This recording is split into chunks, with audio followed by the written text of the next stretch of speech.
And I'm still paying you. I got the hard ass beats like the crack of the tech.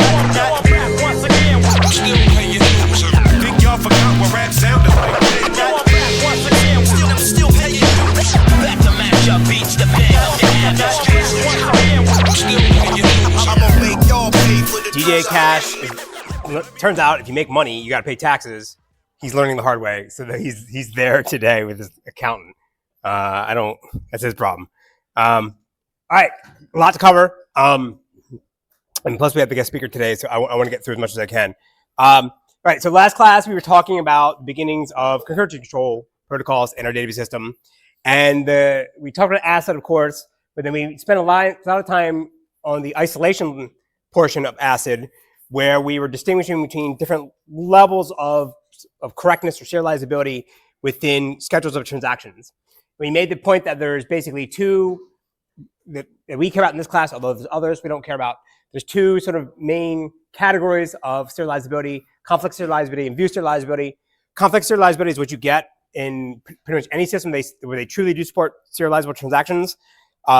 This is what you get, right? And we would verify that that schedules were conflict serializable if we created a dependency graph and we didn't have any cycles. And we'll see the notion of cycles corresponding to issues and transactions when we talk about deadlock detection in a second. And then view serializability was this higher level notion of serializability where it was okay for certain conflicts to occur that would not be allowed under conflict serializability, but they are allowed in view serializability if we understand the semantics of what the application actually wants to do with data. Like, what does it mean to read something and write something? And that's not something that we can easily derive automatically from just looking at read and write requests to the data system. We have to actually examine the application code, or again, worst case scenario, ask a human about what data means in their application, and therefore no system is going to support this.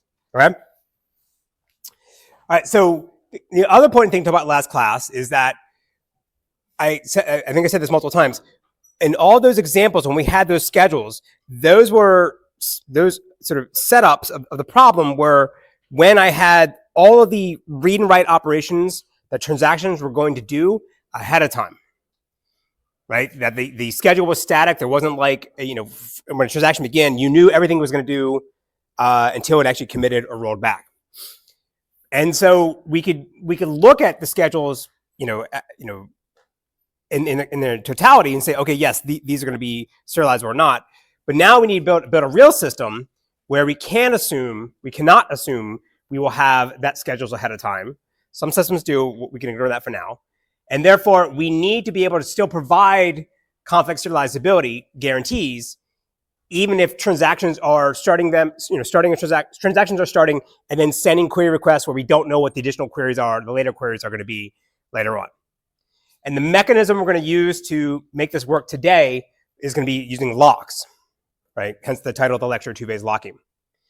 So I briefly mentioned locks earlier in the semester when we talked about index concurrency control protocols, and we made this distinction between locks and latches. So this is the same table that I showed before, where on your left-hand side, we had all the locks, but we only focused on the right-hand side when we talk about indexes to do latches. So now we're going to go back and look at all these things, right? So the way to understand locks is that they are going to be protecting database objects, higher level database objects in our system, like tables and tuples and databases themselves. And we're going to allow multiple transactions to interleave their operations and operate on these, read write to these on these objects as they go along. The key thing that is going to be different about locks and transactions versus latches and indexes, even though the transactions take latches as they update the indexes, is that transactions will typically hold the locks for the entirety lifetime of the transaction. Whereas remember, we said with latches, we were like trying to do something in a single page in an index or a single node. So I was trying to acquire the latch, do something, and then get out of it real quick and release the latch. In this world, we're going to allow transactions to hold locks, until they commit or finish. And the way we're going to have to handle deadlocks is through having this higher level, these protocols that can assure that we don't have deadlocks, or having a sort of overseer or coordinator understand what transactions hold what locks at what time and what are they trying to do. And then we can arbitrate and decide how to break deadlocks. Whereas in case of latches, we said there wasn't going to be any deadlock detection. We had to make sure we wrote good code and didn't have these problems. In the locking world, we'll have to do this. We'll have to have the resolution stuff written by us, the database system developers, because we're dealing with the application sending random queries, making random requests. We can't assume they're going to know what they're doing and avoid deadlocks. We have to make sure they don't shoot themselves in the foot. And the metadata we're going to maintain about what locks are being held by what transactions at what time, this is going to be kept in a centralized coordinator, a centralized data structure called the lock manager, where now we have a single location where we're keeping track of, here's all the locks transactions are holding. Whereas in the case of latches, we were going to embed the latches directly in the data structure itself, right? So again, we'll go through all this. This make more sense as we go along. But the key thing to understand is again, this is what I was saying. There's a distinction between the OS world and our world.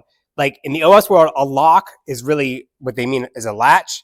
In the database world, locks are these higher level things that are actually managing the contents of a database itself within the database system. So let's look to see how this would work.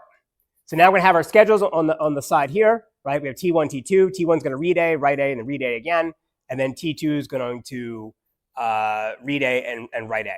And now I'm introducing explicit lock commands like lock and unlock, and you're passing in what object you want to acquire or release the lock for. And we have now this centralized lock manager that everyone has to talk to when they want to get a lock or release a lock. So at the beginning, T1 starts and says, I want to lock object A. So it goes to the lock manager and says, hey, can I have the lock on A? And assuming that nobody else holds that lock right now, the lock manager grants access to that and it's given a lock. And then now T1 can go and read A. But then now when T2 starts running, it wants to acquire the lock on A. It goes to the lock manager. Lock manager says, oh, well, T1 already has this lock. You're not T1, you're T2. Therefore, I can't give you this request right now. And therefore, T2 is going to have to stall and wait until the lock that's asking for is released. Then T1 starts running again, does the write on A, read on A. Then it unlocks A here. And then now at this point, the lock manager knows, hey, there's also this transaction T2 that was waiting for this lock on A, but I told them they weren't allowed to have it. So now I can grant the access to A to T2, and then it's allowed to do whatever it wants and then release the lock when it commits. So this is roughly the high level what we're going to talk about today. And obviously the devil's in the details. How do we make sure that we don't have problems while we're doing this, right? And this is sort of a toy example. We'll see other problems that can come up as we go along. So today we're going to start first talk about what kind of lock types you can have in our data system.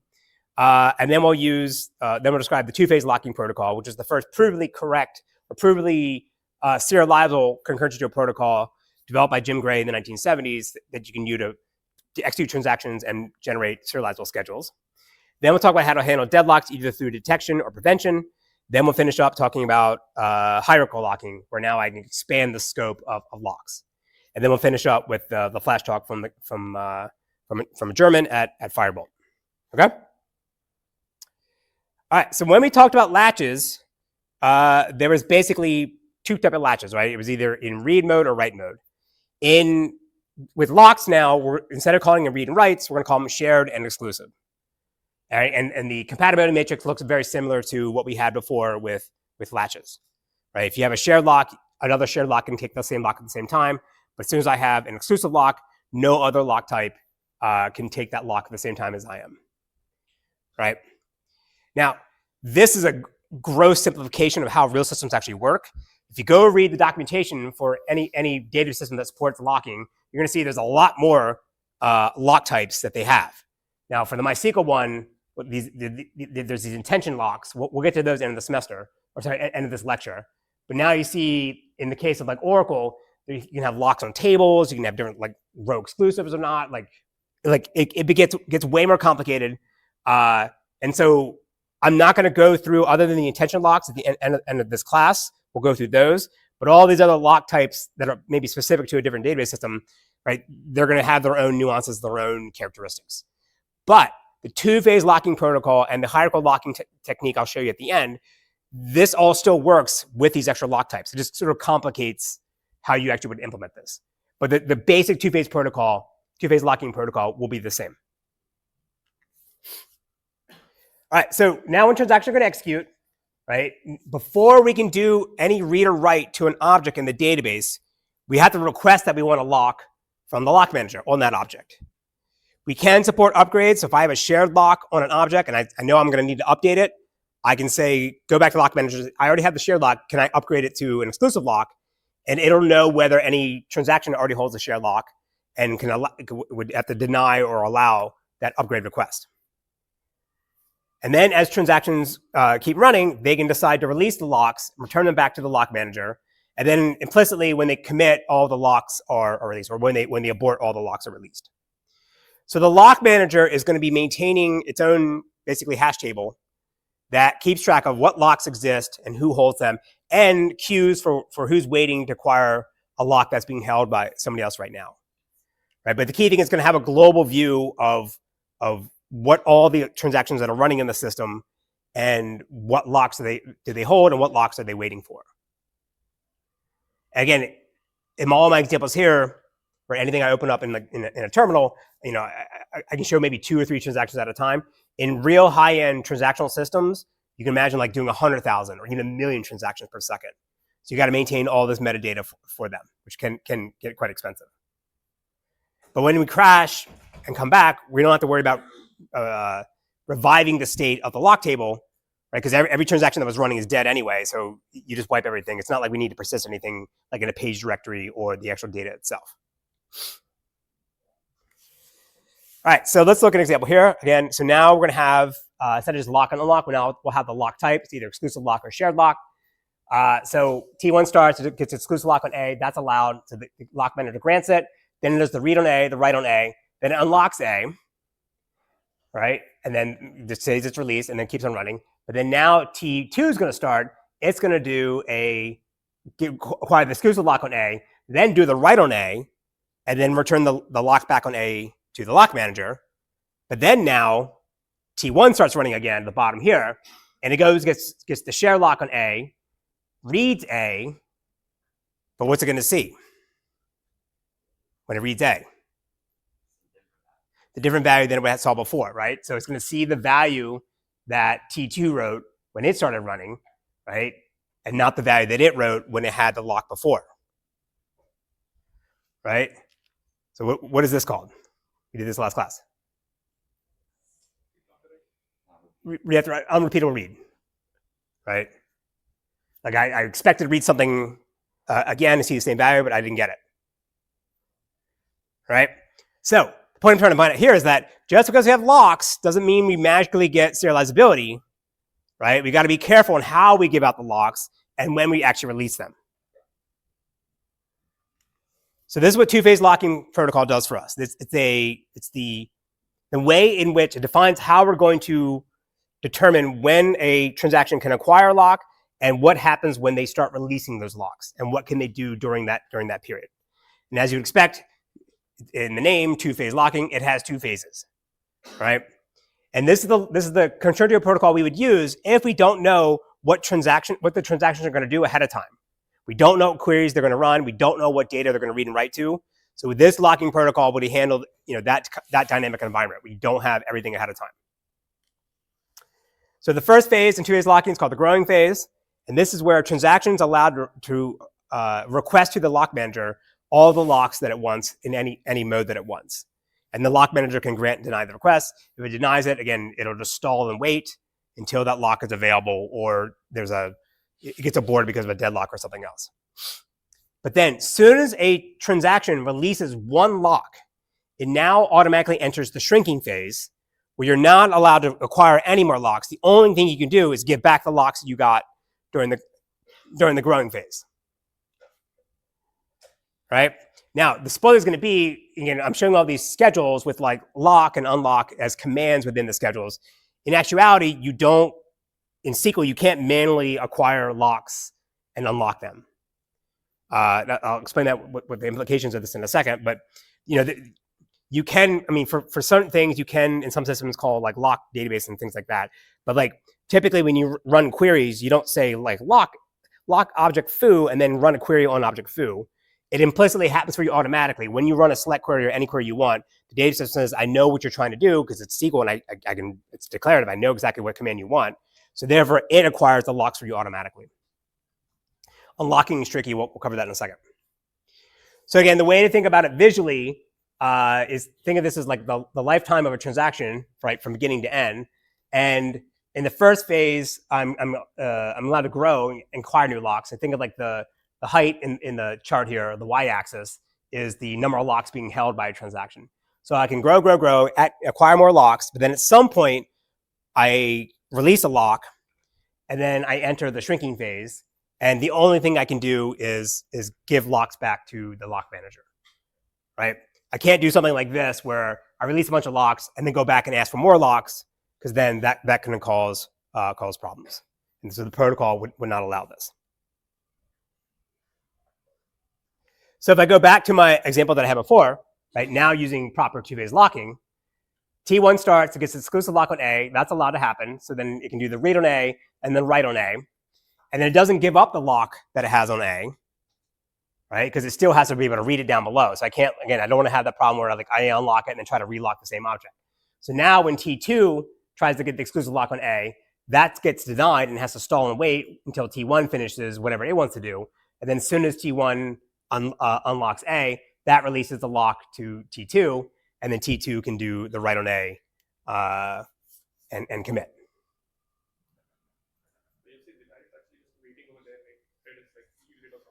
The question is when I say the worker is waiting, what does that mean?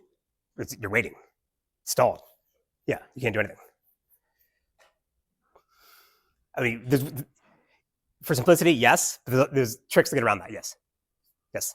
You don't know the schedule ahead of time, then is it only possible that you just release all the locks when you try to? Their statement is, and they are correct, if you can't explicitly say you want to unlock, and you don't know everything you need ahead of time, how can you actually unlock? We'll cover this in a second. Yes. In actuality, there isn't really going to be a locking phase as we know it, as we described before. They're going to use a more stricter form, and we'll cover that in a second. So when systems say they use two-phase locking, like SQL Server, you're going to have something more, right? Okay. So by itself, two-phase locking is enough to guarantee that the schedules of the transactions you will generate in real time or runtime at running the system will be conflict serializable, right? Meaning, because if you define the precedence graph or the dependency graph, you'll have no cycles. So you can guarantee that it'll be conflict serializable. But it is going to be subject to another problem called cascading aborts that isn't a correctness issue. So it's not one of the anomalies like unrepeatable read, dirty reads, and lost updates we talked about last time. It's more of a performance issue where if you implement it in as defined in two-phase locking, not talking about the release at the end as he's talking about, but they were talking about, if you allow transactions to unlock objects in the middle of the transactions and still do more stuff, they can't acquire new locks, but they still can do more stuff, then we can have this problem of cascading aborts. So it looks like this. So say now T1 wants to do a lock on A, exclusive lock on A, then exclusive lock on B, read A, write A, unlock A, then go read B and write B. And then at the bottom here, it's going to abort and roll back all its changes, right? So the problem is going to be if with T2, as soon as A releases, T1 releases the lock on A, T2 can get the exclusive lock on A, then it can read it, and it can write it, and it's going to read the change that was made by T1. But then later on, T1 aborts, and then now we have, again, a dirty read here, right? Where we read something that we shouldn't have seen technically because the transaction has committed, but it's still allowed under two-phase locking, right? There's just additional metadata we would keep track of in our system to say, well, T2 read something from T1, that T1 modified, but T1 hasn't committed yet, so I can't let T2 commit until I know whether T1 commits. In this case here, T1 does not commit, T2 therefore, and T1 aborts, therefore T2 has to abort. So this is what I mean by a cascading rollback, where a rollback of one transaction may cause other transactions to have to abort and roll back as well because they read something from that uncommitted transaction. Right? And the reason why we can't allow T2 to commit here, we'd have to actually wait until find out what happens about T1 is, again, we can't leak any information to the outside world about an uncommitted transaction. Right? I can't tell the client, here's what your data actually looks like and then have it do something based on that information. In the back, yes. This example and the previous one that you showed for the fixed locking, how is that different from regular locking mechanism that we discussed earlier in the class?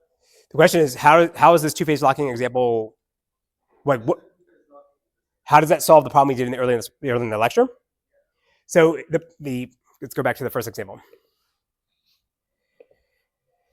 In the first example, right, the problem was I was acquiring a lock on A and then releasing the lock on A in T1. Go back here, right? And then T1 did whatever, like it prompted an LLM and has to wait, whatever, right? And then now control switch over to T2. T2 starts running. It gets the exclusive lock on A, which is allowed to do because nobody holds the lock on A right now. It does it right, then unlocks A.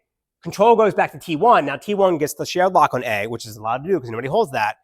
And then now when it reads something that it didn't expect to see. If they were running in true serial order, it'd either be T1 followed by T2 or T2 followed by T1. In this scenario here with my interleaving, I'm seeing something from an intermediate state that I shouldn't see, right?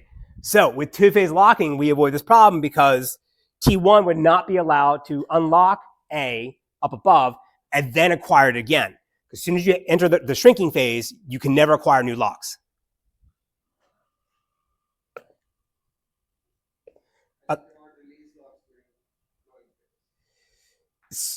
The statement is you cannot release locks in the growing phase.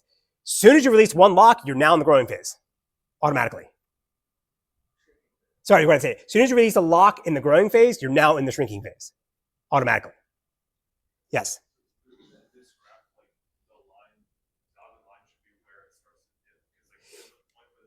Yeah, to the point, yes, they're correct. Like what it really should be is like, I just put it in the middle, but like it really should be as soon as I release one thing, it goes down. Yes, that you're the first person to point that out in 5 years. So yes, we should fix that.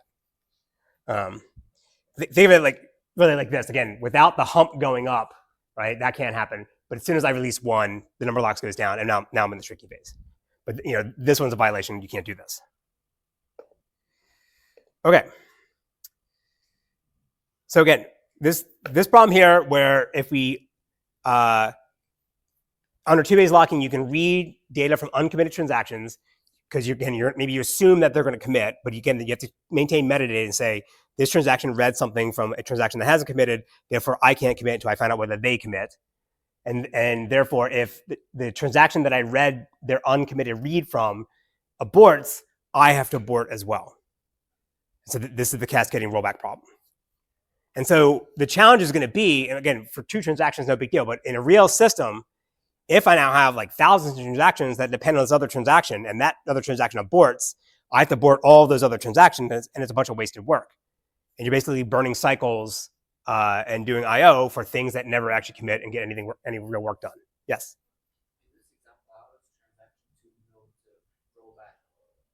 The question is, in my example here, how does transaction T2 know that T1 knows it needs to roll back because it read something from T1?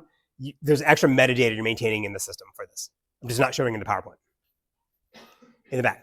How was T2 able to obtain the lock? Shouldn't it be shrinking phase because T1 released the lock? So the question is, how did T2 acquire the lock on A? Because shouldn't T2 be in shrinking? Yes, but it released the lock on A, not the lock on B. It still has the lock on B, right? So it can still do whatever it wants after that point. Like, it can still do reads and writes. Just because you're in the shrinking phase doesn't mean you can't do other things. You can do things on the locks you hold. You just can't acquire new locks. So the shrinking and growing phase is only for the thread.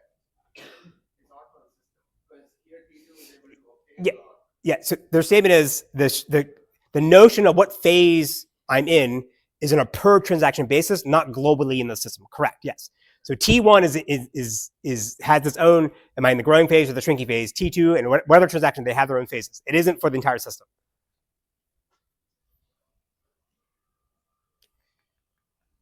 Okay.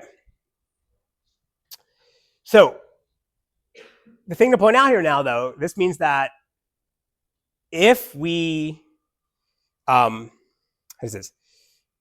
there are maybe scenarios where we could actually have schedules of transactions that are actually serializable, but because the two-phase locking protocol is pessimistic, meaning if they assume they're going to have aborts, and so you assume you're going to have conflicts, and therefore you require everyone to acquire locks before they can do anything. There may actually be scenarios where you could actually have better parallels and better performance, but if you follow two-phase locking as defined, you end up giving that up. Again, that's okay, because if it's running anything that's super critical, like with money, like your bank account, you don't really care that the database is faster if it ends up losing money, like your money, right? So that's why transactional systems that are going to be doing two-phase locking, or the other protocol we'll talk about next class, right? They're going to choose correctness typically over performance. The default, though, isn't, again, when we talk about isolation levels, the default isn't actually going to be serializable in most systems. It's going to be a lower form where you can have some problems. And it turns out sometimes that's okay. And banks really don't do updates like in place. They always have a ledger where you're running all the transactions, and then they do summations. So banks are not the perfect example for this, but just think anything with money, you don't want to have incorrect issues.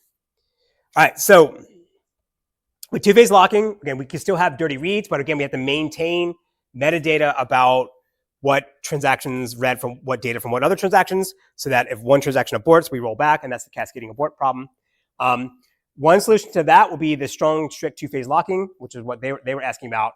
And then, of course, we can still have deadlocks, because now we're allowing transactions to acquire locks for any object they want, and you may have dependencies between two of them, and we have to handle that.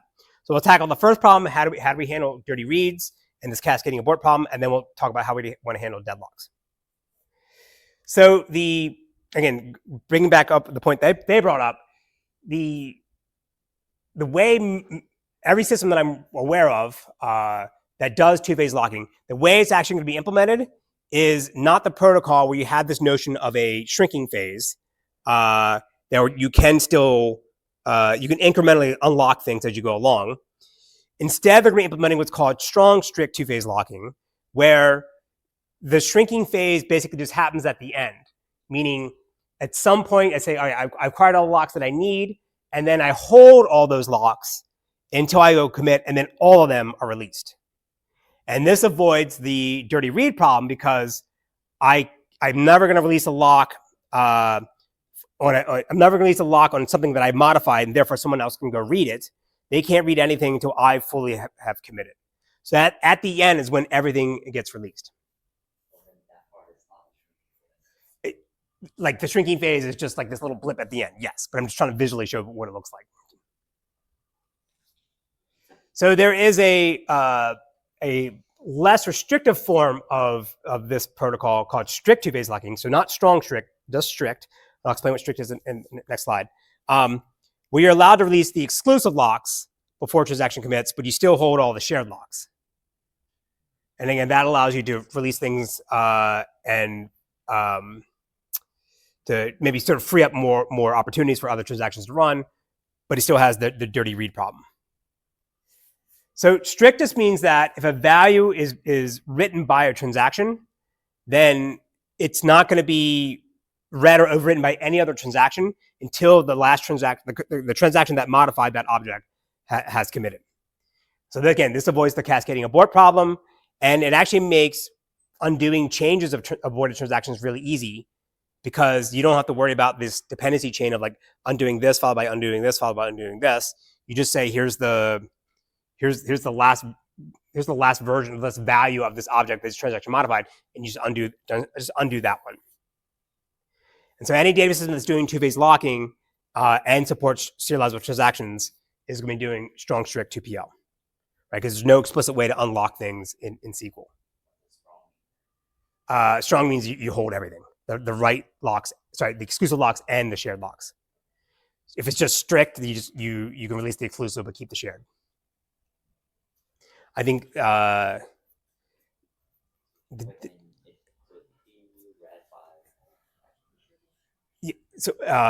for your rights, yes. So strong strict avoids cascading aborts.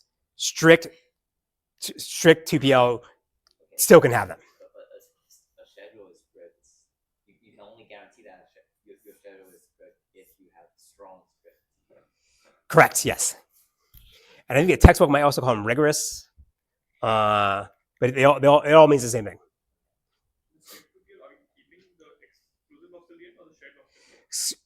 Strict 2PL by itself, you keep the shared locks to the end, but you can release the exclusive locks in the shrinking phase.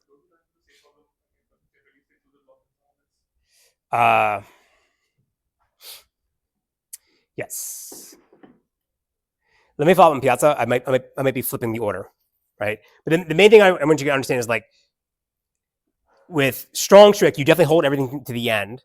And then in a lesser form of strong strict 2PL, you're releasing one type of lock. And I might have that reversed. I apologize. Let me follow up on that. All right, so let's look at an example here of doing strong strict 2PL. So we want to take $100 out of DJ Cash's account and move it to his bookie's account or his tax accountant's account. And then in another transaction, we're going to do that summation we had before. We're just going to read A, read B, and then just spit out the summation of the two. So I'm going to show an example of how to, if you don't do this with 2PL, what happens, and then if we use regular 2PL, what happens, and then what happens when we use strong strict 2PL. So if we don't do any 2PL, we could have a schedule like this, where we start T1, right? It gets exclusive lock on A, then it does a read on A. Then T2 tries to get the shared lock on A, but because T1 holds the exclusive lock on A, it's going to get blocked and wait. And then control goes back to T1. It does the update on A and writes it to the database. And then it unlocks A, at which point this now releases the lock to T2. So T2 can read A, right? And now it's going to read the change that T1 made. Then it unlocks A, takes a shared lock on B, reads B, but then now when T1 tries to get the exclusive lock on B to update it, to put the $100 back into the B's account, it gets paused and blocked because it can't get the exclusive lock on B. Control goes back to T2. T2 releases that lock, right? Spits out the output of A plus B. And then now we do the update on the update on B, unlock it, commit. But then again, just like before in an example we were missing money. We're missing $100 in our summation from T2's output because we read A after we took the money out, and we read B before the money was put in, right? So this would not have happened if it was running T1 followed by T2 or T2 followed by T1 in a serial ordering. So now if I do two-phase locking, same thing starts. I get the T1 starts, gets a exclusive lock on A, does a read on A, and then when T2 tries to get the share lock on A, it gets paused and waits. Now I get the exclusive lock, update A, do the write to A, get the exclusive lock on B, and now I can unlock A, which I'm allowed to do in two-phase locking because now I'm in the shrinking phase for T1. So then T2 can start running, does the read on A, tries to get the share lock on B, that gets blocked because T1 has that. So then control goes back to T1, does the read on A, adds the $100 to it, writes it out, unlocks B, and then T2 can run and produces the correct result. Right? The key thing is, again, the T1 acquired all the locks that it needed, and as soon as it unlocked A, then it can't acquire a new one.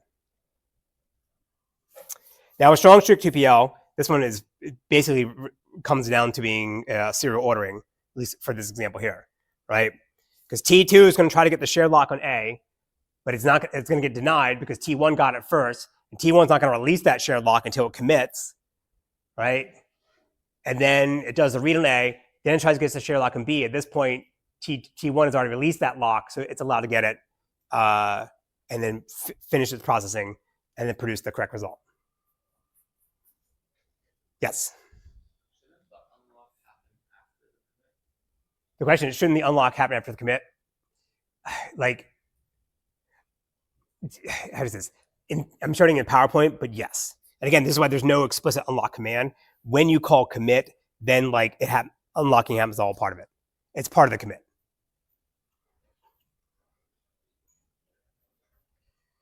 So the way to go think about, again, what the 2PL stuff provides for us in the context of the universe of schedules we could possibly have. Remember, we had serial in the middle, Then around that, encompassing it, is conflict serializable schedules. And around that are fused serializable schedules.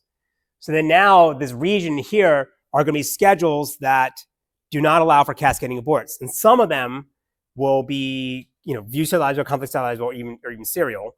And some of them just aren't, right?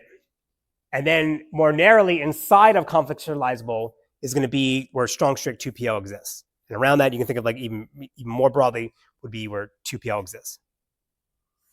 But in case of strong strict 2PL, none of those schedules will have cascading aborts. Okay?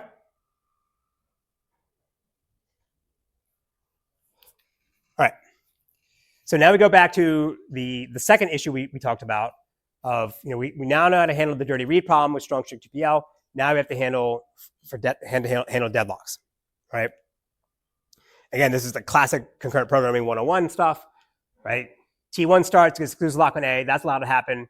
T2 wants to get a shared lock on B, that's allowed to happen. But now when T2 tries to get the shared lock on A, that gets denied because T1 already holds it. But then later on, T1 tries to get the shared lock on B, and that gets denied because T2 holds it. So of course, now we have, again, a classic deadlock. We have two transactions that are both hold locks, and they're waiting for locks held by the other transaction. And therefore, they're never going to get released. So deadlock, obviously, is just, again, a cycle and a dependencies between the locks that transactions hold and the locks that they want to acquire. And they're just waiting for the other one to release it. So the two ways we're going to handle this is through either deadlock detection, where we have an active mechanism goes and says, I'm finding the deadlocks, let me go kill something to go break it. Or deadlock prevention, where when a transaction tries to acquire a lock, based on an ordering protocol, or priority protocol, we will determine who's allowed to wait for a lock and who has to give up a lock and abort and restart. And the thing I'll say is that this is where, again, another distinction between the high-end expensive systems, like the Oracles, like the DB2s, these systems are actually going to support both of these methods. Versus like MySQL, I think only has one of them. And you can, as a human operator or administrator of these systems, you can toggle the runtime knobs or parameters to determine which of these ones you want to use for your transactions, because it's going to depend on what the workload is, what the hardware is, which one of these is actually going to be better. All right, so for deadlock detection, the way this is going to work is that the lock manager is going to maintain what waits for graph. It's basically equivalent to like the dependency graph of what transactions are waiting for locks held by other transactions. And you would, if now then the system detects that there's a cycle in this graph, there's a deadlock. And therefore it has to then deploy some mechanism to decide, or protocol to decide which transaction does it want to abort and kill so that it breaks the deadlock and then transactions can keep on running. And so the challenge is going to be how aggressive you want the database system to be in looking for these deadlocks. Again, for 2 transactions, 3 transactions, no big deal. But think of like tens of thousands of transactions with very complex dependency graphs or wait source graphs, right? You can pick your favorite cycle detection algorithm, but sometimes those aren't cheap to run. So if you're trying to check for a deadlock every millisecond, you're basically burning cycles looking for deadlocks, where you could be using those resources to actually execute transactions.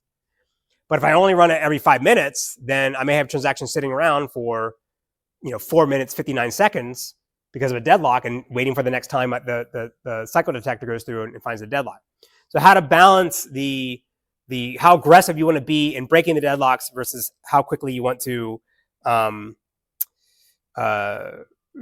release them and get transactions running again. There isn't one answer, and this is what, again, the high-end systems allow to tune these things. All right, so the basic protocol is pretty straightforward, right? Every time that there's a transaction that's waiting for a lock being held by another transaction, I just add an edge for my wait sort graph here, right? And I know what locks transactions hold because it's in my transaction, it's my lock manager in that hash table, and I know what transactions they're I know what lock transactions are requesting.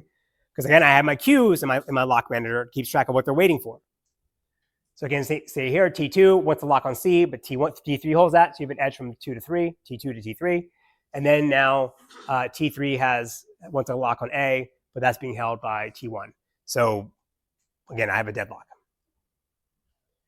So when we detect this, well, I'll say also too, like a simple way you would do this is the detection algorithm could do something real simple, like just look for 2 transaction cycles, like T1 and T2 are deadlocked.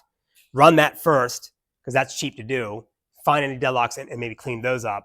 And then, but if you don't find anything, or if you did the two transaction cycle check and breaking them or killing some transactions didn't release other transactions, didn't release the major bottleneck, then you run the more expensive cycle detection algorithm. So you sort of do a quick fix and see whether that solves problems, because most problems will be like that. But then you can run the more expensive one afterwards. All right, so when we detect a deadlock, now the database system has to decide which transaction to kill, to abort, and to break that deadlock. Remember I said last class that every transaction starts with begin, and then they can either say commit or they can say abort to tell the system that the transaction itself wants to abort, but the data system can also decide on its own that it has to abort as well. So that's what this one is. So when the data system says, all right, tell the transaction to abort, right? It releases all the locks, undoes all its changes to provide the atomicity guarantees, and then it can either restart itself, or we throw an exception back to the application saying this transaction aborted, and rely on the application to restart it for us. Right? If it's a stored procedure, think of like an RPC call, we just invoke the RPC again inside our data system. But if we have to go back to the application code, they might not have exception handling to be able to restart things. So the decision of what transaction should be the victim that you're going to kill off and release all their locks depends on a lot of different factors that the data systems can take into consideration that can have a pretty significant difference in performance. So a common thing would be like you just pick whatever transaction is either the oldest or the newest, and you go ahead and kill them. Right? Typically, you pick the newest because you would say maybe they haven't been around long enough, and I'm not starving them if I kill them. Of course, now when they come back, you make sure that they have maybe the same timestamp, so they have this a higher priority than they had before. It could also be how much work the transaction's already done so far. Right? Maybe they've updated 1 billion records. You have 2 transactions that are conflicted and they have a deadlock. One transaction updated 1 billion records. One transaction's updated 1 record. I'm better off killing the 1 record transaction because I don't want to undo all the work that the other transaction did because that was expensive to do, and I don't want to waste the time of it. You can also look at how many items the transaction has locked so far. Again, it's sort of like the work. How much work have I done? How much data has the transaction read or modified? Locks are kind of the same thing, because again, going to the lock manager and acquiring the locks is not free. Right? We have to protect it with latches like we did in the page table in the buffer pool manager. So that's an expensive operation to go acquire locks. And so if someone has 1 billion locks held versus somebody has 1 lock held, they may be better off killing off the one lock transaction. If we allow for cascading aborts, we can also keep track of how many transactions are going to have to get rolled back if we kill one of those transactions. Right? Strong strict GPL doesn't have this problem, but other protocols do. All right. So again, there's a lot of different things we can consider when we want to decide when a transaction, which transaction to abort. And this is where, again, the high-end systems where you're paying millions of dollars for them, they're going to maintain all these kind of statistics internally and try to figure out the best choice for you. Whereas, at least for MySQL, I think it's just like, whatever transaction is the newest, they just kill that. So it's pretty basic, pretty simple. All right. All right, so now when a transaction rolls back, the question would be, how far do we roll it back? Now, I've sort of asuming so far when I say I'm going to kill a transaction, it gets completely aborted, but it doesn't have to be that.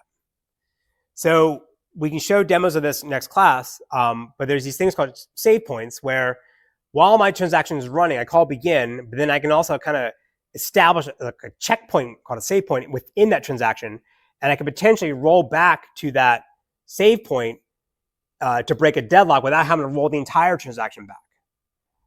So I can maybe update 5 records, take a save point, then try to update the 6th record, but then I can't acquire the lock for that. So rather than just aborting the transaction entirely, I'll just roll it back for some amount of work up to the save point, and then that breaks the deadlock, but then I don't have to roll everything back. I potentially don't even have to tell the application server that there's a deadlock for it as well. What's that? The question is, how do you decide where to take a save point? It's application code. So the application code has to say, I want to take a save points. It's not something it does automatically. For some things like if say a single update query, it updates 2 records, it gets the lock for the first record, tries to get the lock for the second record, that causes a deadlock. For that one, you could break the deadlock by undoing the change of the first the first tuple that it updated. That releases the deadlock, and then you can re-execute that query once things are dislodged without having to go back to the application server. So some things you can do implicitly, other things require explicit commands in SQL to create save points. Is the granularity of the lock you're talking about at the table level or the row level or a cell level? The question is the granularity of the lock at a row level, table level, or something else? At this point here, we're not defining. I mean, my example, I said tuples. When we talk about hierarchical locking, it could be anything. The question is, again, what am I locking when I say an object A? In most systems, it's going to be a single record, a tuple. Doesn't have to be. And again, we'll see how we do that, handle that in a second. All right, so deadlock prevention is rather than relying on a background worker to go look for deadlocks in the lock manager and break them up, instead what we're going to do is when a transaction tries to acquire a lock that's being held by another transaction already, then the data system has to decide which one to kill at that moment to avoid having a deadlock. And for this one, we don't need the waits for graph. We just need to know who waits for what, and we need to know timestamps of when transactions started. So there'll be 2 methods of deadlock prevention. And again, the high-end systems can support both. So every transaction is going to be assigned a timestamp of when they started. And then that's going to be used to determine their priority over other transactions. And then the 2 protocols are going to say who's allowed to wait for what transactions, whether transactions allowed to wait for another transaction to release a lock or not. And if we guarantee that waiting only happens in sort of one direction of priorities, we can ensure that we don't have deadlocks. So the word says wait for die or wait die, which is the old waits for the young. And this means that if the transaction that's trying to acquire the lock has a higher priority than the holding transaction, meaning it's older, the timestamp is less, then the requesting transaction is allowed to wait for that other transaction to give up the lock. But if the transaction that's trying to acquire the lock is younger than the transaction that holds the lock, then that requesting transaction has to kill themselves. Win for wait is the opposite, like the young waits for the old. So if the requesting transaction is younger than the transaction that holds the lock, then it's allowed to wait. If it's older, then it has to kill itself. So let's look at explicit examples here, right? So we have 2 transactions, two schedules with 2 different transactions, T1 and T2. So the first one here at the top, T1 starts, so it has a timestamp to be less than T2. Assuming the timestamps are 1 and 2. So T1 starts, gets timestamp 1. T2 starts, gets timestamp 2. T2 gets the exclusive lock on A, but then T1 tries to get that same lock on A. And under wait for die, where the old waits for the young, because T1 is older than T2, it's allowed to wait for T2 to finish to acquire that lock. Under wound and wait, T2 will end up getting aborted because basically saying, I'm not waiting for you, I'm older than you, I'm going to go steal your lock and kill you, right? Now this other example here, again, T1 starts, gets the exclusive lock on A. T2 then starts, tries to get the exclusive lock on A. And under wait and die, T2 has to abort because in wait and die, the old waits for the young. Because T2 is younger than T1, it's not allowed to wait and it has to kill itself. In the case of wound and wait, where the young waits for the old, T2 is allowed to wait for T1.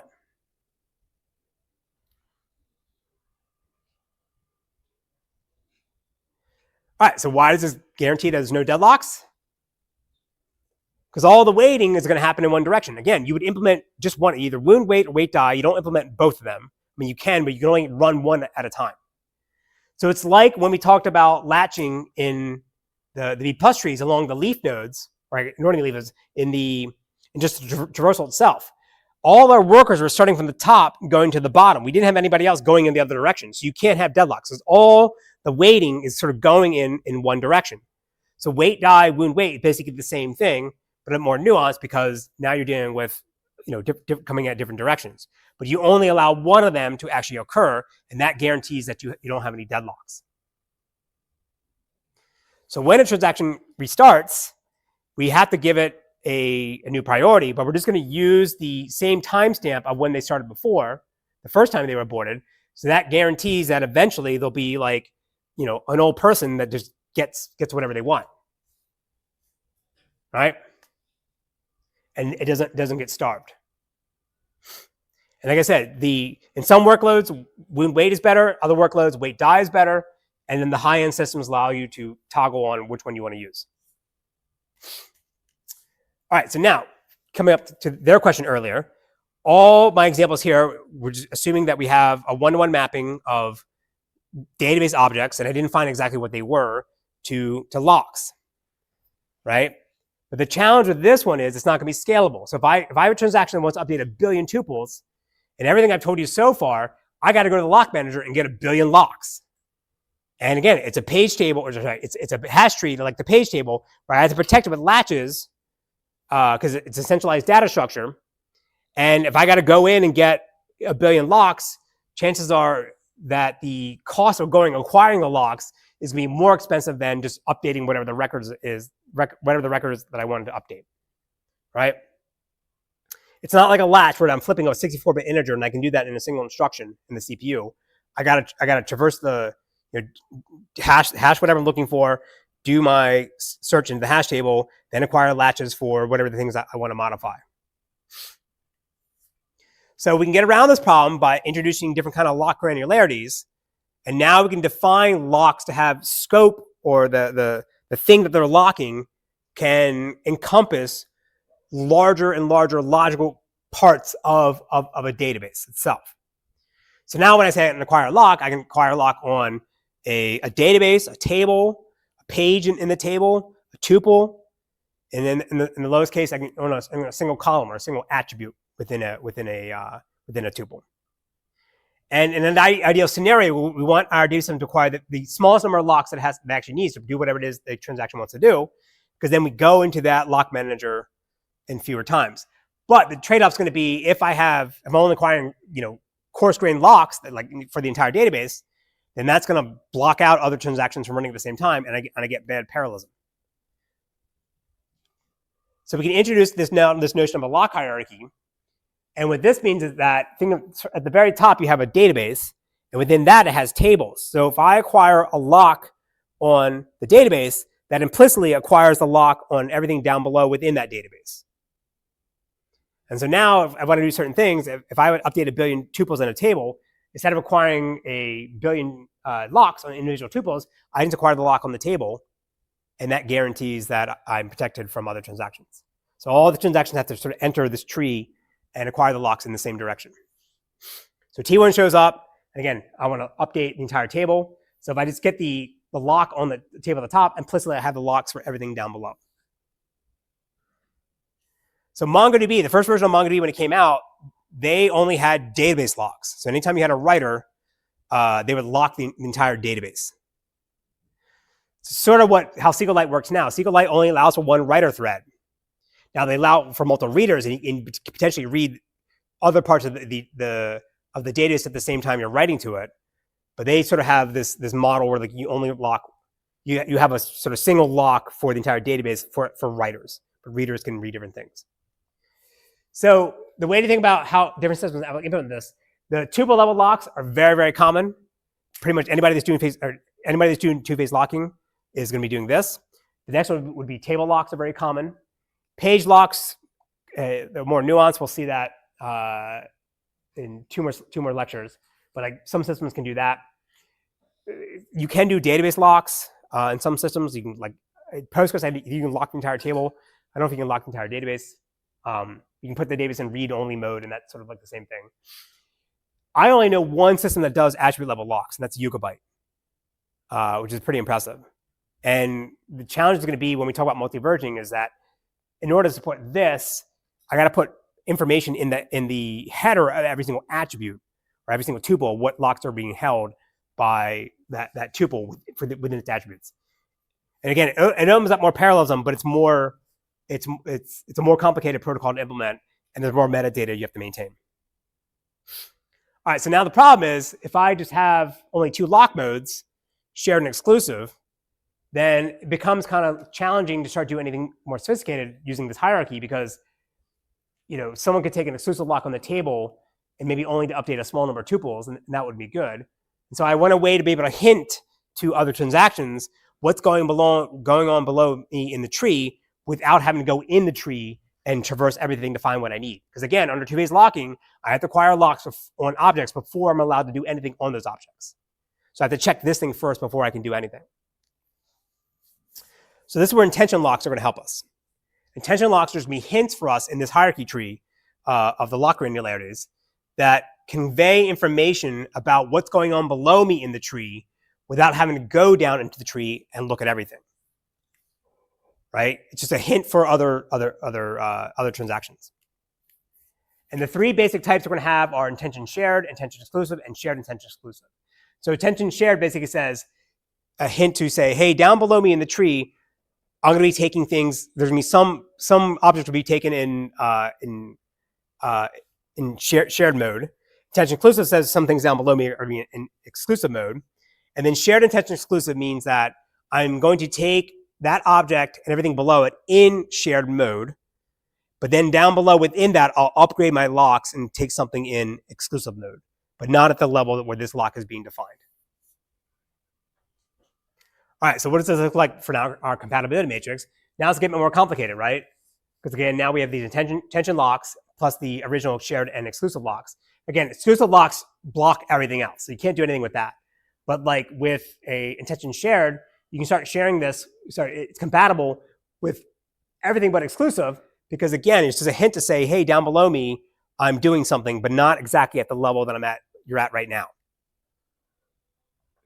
So the locking protocol becomes a bit more complicated where now before I go and do whatever read or write I want to do on the object in the database, I go into my hierarchy, figure out at the high level what intention locks I maybe need to hold because I'm trying to reduce the total number of absolute locks I'm taking for my transaction. And then at the lowest level, then I'll either take things in either exclusive mode or shared mode, again, depending on what my operation is actually going to be. Right? And now me standing here waving my hands, that's probably not helping. So let's look at a bunch of examples. So it's the same one we had before. We're going to check the balance of DJ Cash's bank account, and then we're going to increase his bookie's account balance by 1%. So for this one, we're going to take explicit, exclusive, and shared locks for the leaf nodes in our lock tree hierarchy, but then we'll have the intention hint locks up above to tell the transactions what's going on down below. So to keep it simple, we only have 2 levels. We have table locks and tuple locks. Again, you have page locks, you can have attribute locks, you can have database locks. It's all, it all still works the same. So when T1 starts, it wants to read a single record in the table. So it only wants to get this lock in shared mode. So in my hierarchy, as I go down, I'm going to take an intention shared lock at the table level, and then traverse now down and get the shared lock that I want, explicit shared lock on the tuple I'm gonna read. And for T2, that's going to update a record in the table. We want to take this bottom lock in exclusive mode. Again, in our compatibility matrix, intention shared is compatible with an intention exclusive lock, right? But not exclusive lock. So I don't want to take an exclusive lock on the table because that's going to block everything, any reads and writes on the table, and it's going to get denied too because T1 already holds the intention shared lock. So instead, I'm going to take an intention exclusive lock on the table, again, giving a hint to other transactions, say, hey, down below me, I'm taking an exclusive lock, and I get the exclusive lock on the one tuple I want to modify. And therefore, these 2 transactions can run in parallel, and they don't interfere with each other.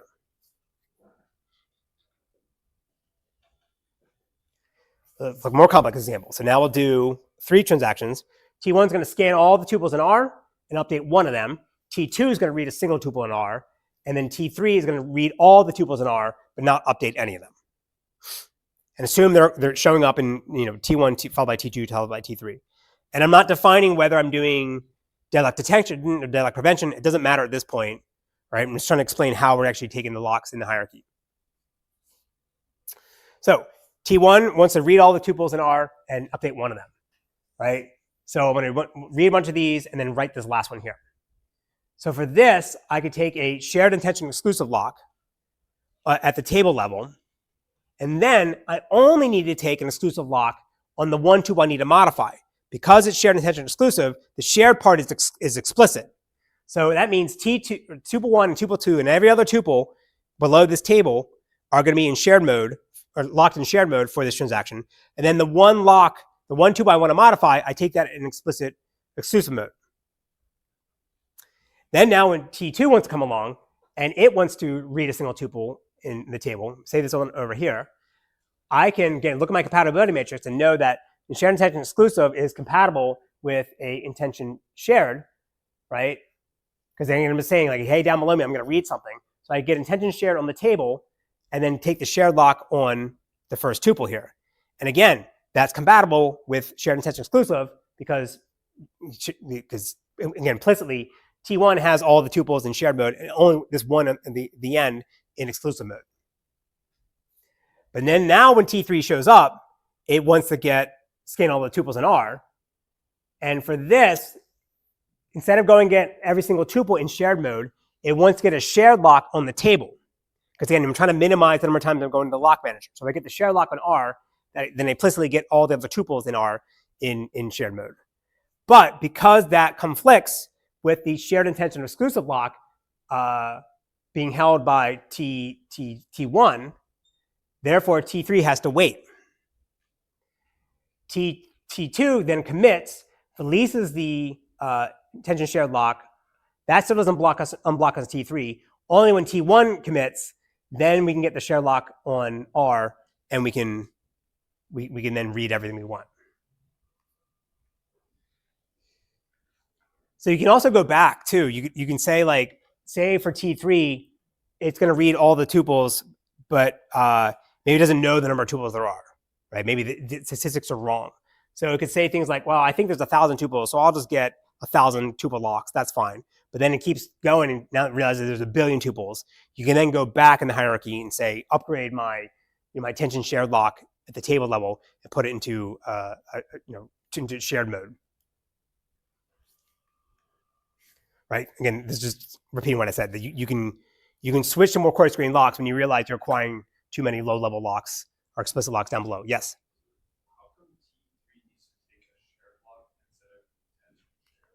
Question is, why does T3 take a shared lock here instead of intention shared?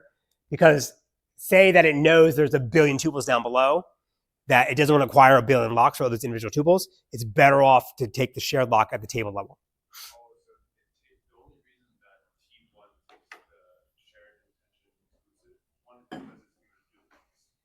Yeah, yes, the statement is, well, the question is, why did T1 take a shared intention exclusive?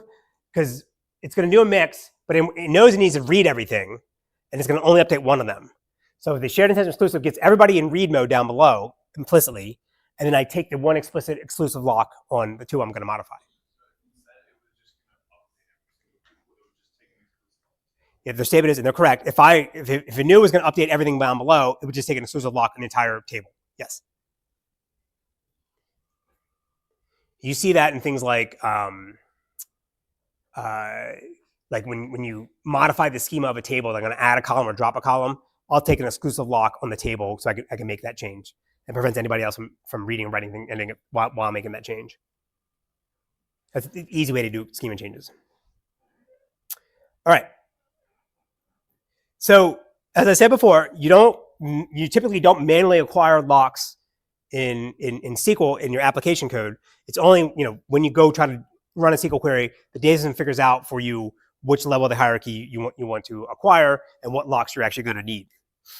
But there's sometimes in SQL you actually can give hints to the database server that what locks you want to acquire and in what mode as part of the SQL command itself, right? An example I said before, you could take explicit lock on when you know you're on a database or a table and you're going to make major changes. You're going to update all the tuples rather than having the lock manager figure things out. You just lock the entire table and make your change. That's very common. One of the most common techniques you can use are what's called for update hints. And so in my SQL query, I have select star from whatever table with a where clause. And if I don't have this for update piece, when I run this query, the data system is going to take your locks in shared mode, right? But if I put this for update thing at the end, it's basically saying, hey, I'm going to read this, and the very next thing I'm going to do is write to it. So don't acquire it in shared mode, just immediately acquire it in exclusive mode, because the next query that's coming at you is going to be an update query or a delete or something like that, right? And I don't forget what this is in the SQL standard, but the for update one is very common.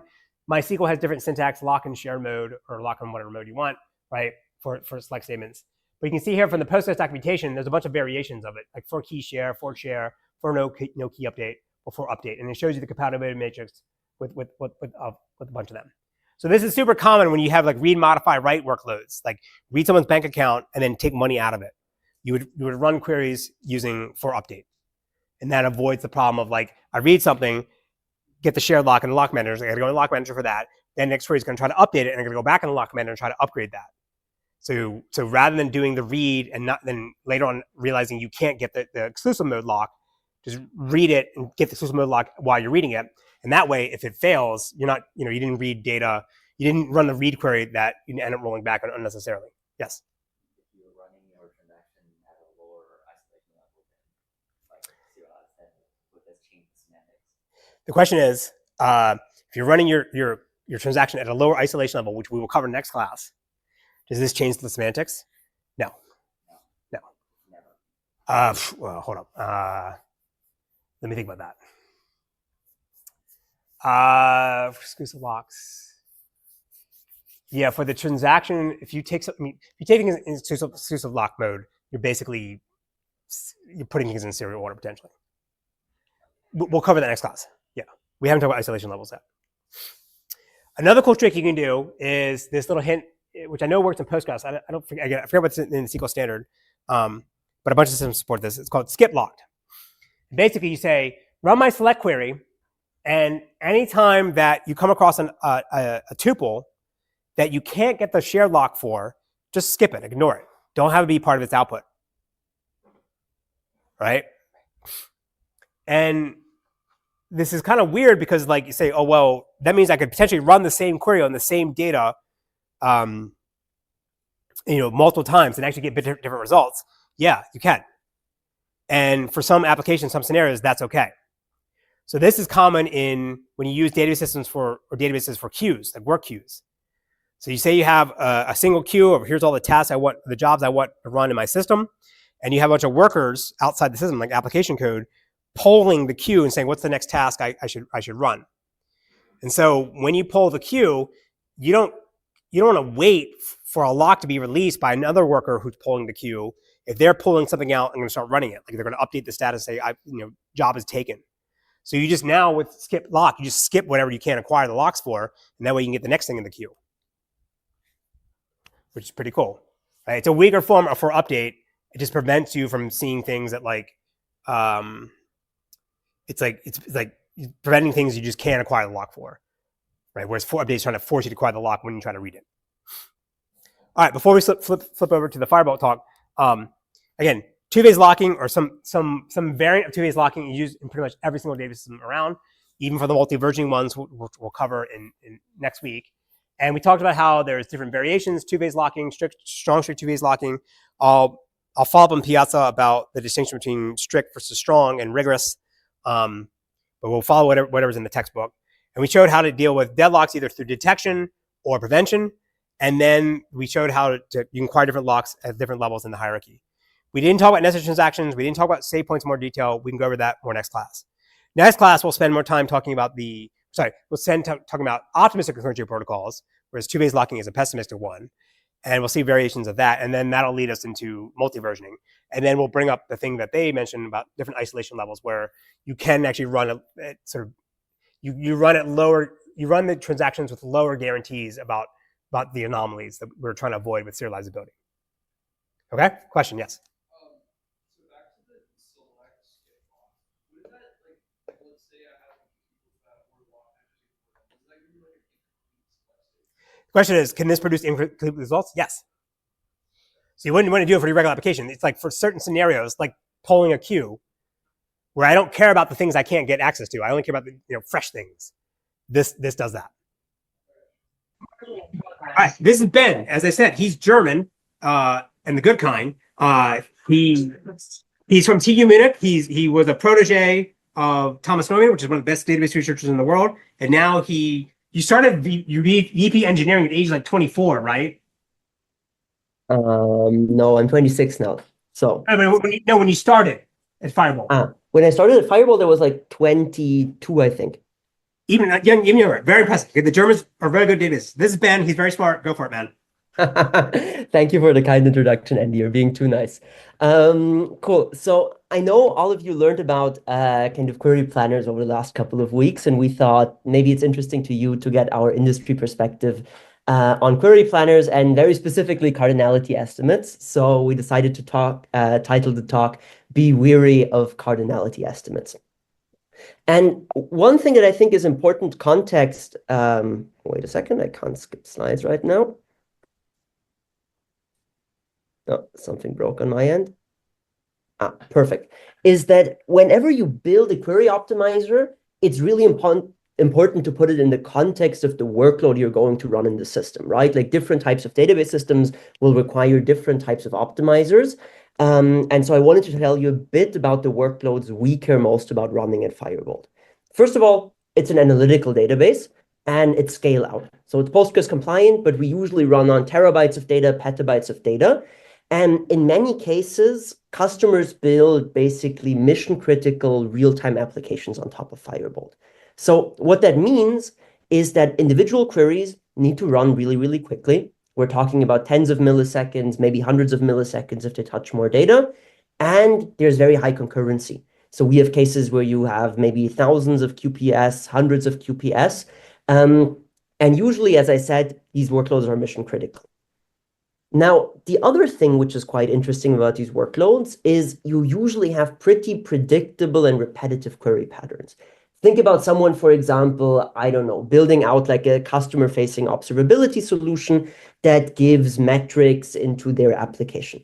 You will see the same types of dashboards over and over again. Maybe our customer has 10,000 customers or 100,000 customers looking at that application, but fundamentally, it's the same dashboards being run over and over again. If we run these workloads and we have predictable and repetitive query patterns, we must have predictable query performance. Kind of this is the most important thing for us. And this is ultimately what our customers pay us for and what they expect from our service, given that for them, Firebolt is a mission critical piece of infrastructure. And so now the question becomes, when you're building a database in industry or also in academia, what can actually make SQL performance unpredictable? And there's a few things you might think about right away. So maybe the ingestion pattern changed, right? Like they are ingesting 3 times as much data now, 4 times as much data, and queries are just becoming heavier. The reality is this doesn't usually happen, especially when kind of customers of ours are building out their mission critical production workloads. They take great care to make sure that things are very predictable, right? As we're usually working with platform engineering teams, infrastructure engineering teams. They are experts on running data infrastructure, and they are making sure that their ingestion patterns are very predictable. Now, the other thing you might say is maybe query patterns are changing here as well. This doesn't usually happen. So with agents running SQL queries, it's actually a bit different, and there's a lot of interesting things happening there right now. At least for this talk, kind of let's skip that part and focus on more maybe traditional workloads, which in our case often have predictable query patterns. You're just never in a situation where you see a query pattern that you haven't seen before. It doesn't happen. The other thing that might happen is a load spike, right? Okay, there's now 10,000 users signing into the application. Everyone wants to look at their customer-facing data app. Now, this does happen. It doesn't happen that often, but when it happens, there are safeguards you should just build into your systems. It's not rocket science. First of all, you should have a robust queuing system. And you should also have auto scaling, right? You should be able to basically handle that low spike by provisioning more compute and just getting through that backlog that may be built up. Now, the last thing is maybe you over-engineered your system and you thought you're really making it better. And in our experience, that's actually usually what's happening. And so you're kind of taking a component, kind of you think you're building this amazing algorithm, kind of making it super smart, but ultimately you're maybe making it very smart and it's helping in 90% of cases, but you're also making things very unpredictable. And this is especially important for query planners because fundamentally your query planner can do the most good in your database systems. Okay, having a good planner maybe gives you 100x, 1000x query performance improvements in many cases. That's very hard to do with just having a faster database runtime, for example. However, if you have all of that power and you can do the most good, usually you can also do the most harm. And now for the remainder of the talk, let's actually touch through what that means for the way we're building our query planner at Firebolt. Now, by the way, one thing I wanted to mention is just now at VLDB 2025, there was the Test of Time Award given to the paper, How Good Are Query Optimizers Really? And you can already see in the abstract, basically, that they're saying cardinality estimates can be wildly off, and that makes query plans a lot worse for many systems. This is a great paper to read. Again, just got this great award at VLDB, so take a look at it. All right, moving back to Firebolt's world. So our planner is Postgres compliant. However, we actually don't have Postgres code inside of it. So that's an important distinction. Even though dialect-wise we're compliant with Postgres, it's basically built from scratch, all in C++. We modeled a lot of things after CalSci. And if you look at the core optimization stack, there's at this point, I think, more than 170 rules that do rule-based optimization, right? Filter push down, kind of expression optimization, removing redundant aggregates, removing redundant joins, all of the things you learned about in the last couple of classes.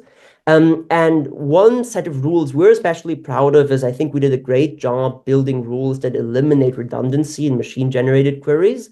And we, for example, just published a paper at BTW this year. If you want to read more about that and learn about some maybe interesting industry rules in industry systems. The other thing we're doing is cost-based join reordering. So this is bottom-up, using a join graph, using dynamic programming. I think you learned about that at the end of last week. And all of this works on Iceberg tables as well, which is just an important thing to point out. Iceberg is becoming mainstream. Kind of every good modern analytical database system should have great Iceberg support. And we've done a lot of work wiring Iceberg throughout our query planner. Now, what does this mean in terms of kind of being weary of cardinality estimates? And usually when we onboard an engineer into the planner team, kind of this is the slide I would show them, and this is the thing I would talk them through. First of all, for us, predictable query plans are more important than finding the perfect plan. I would rather have a plan that is not perfect, but very predictable, and where a user can really rely on very consistent performance for their production workload. Now, if we don't always find the perfect plan, we want to give users control. And this is something we've been actually working a lot on over the course of this year. At this point, we allow users to fix a specific join order. We allow them to fix their distributed aggregation strategy, whether there should be a pre-aggregation or not. And we have a few other levers as well that we give to our customers if they really want to force a specific query plan. The other rule is avoid using cardinality estimates at all cost. Our rule is basically we only use cardinality estimates for join ordering because the payoff can be that big, right? This is what I meant earlier with if you get your join ordering right, it can easily be 100x or 1000x. But we think in most other places, using cardinality estimates is not worth it and does more harm than good. And one last thing, and this is actually important to think through, you'll probably have to solve the same problem on Iceberg one day.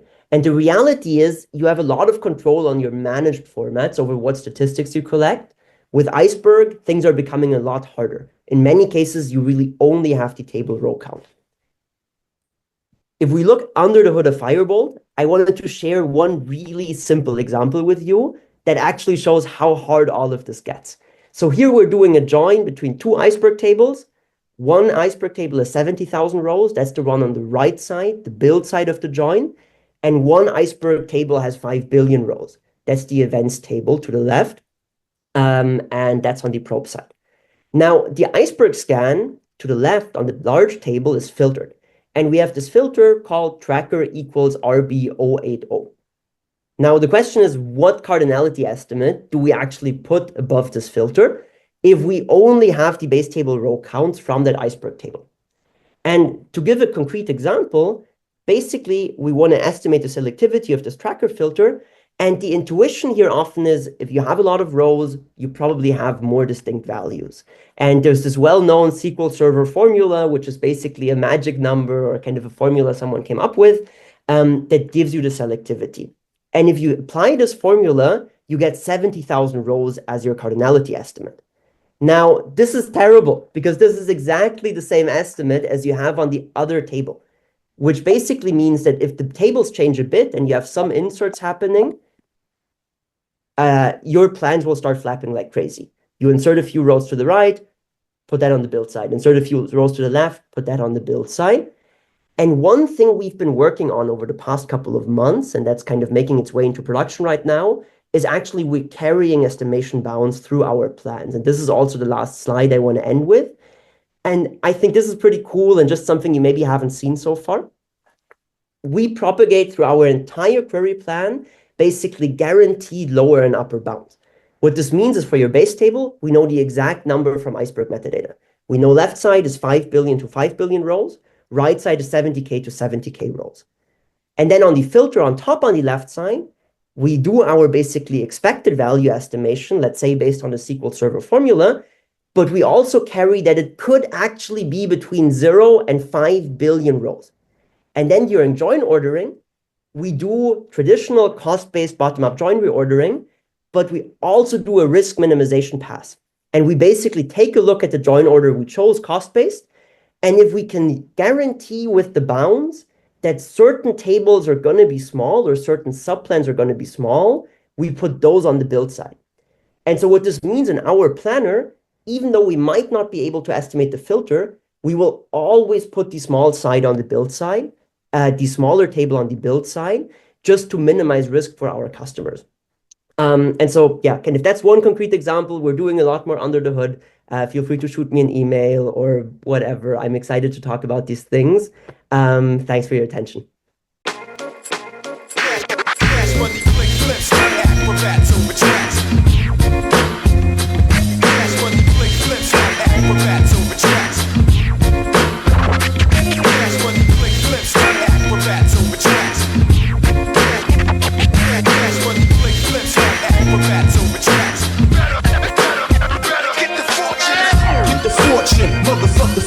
Maintain but never strain flow with the grain.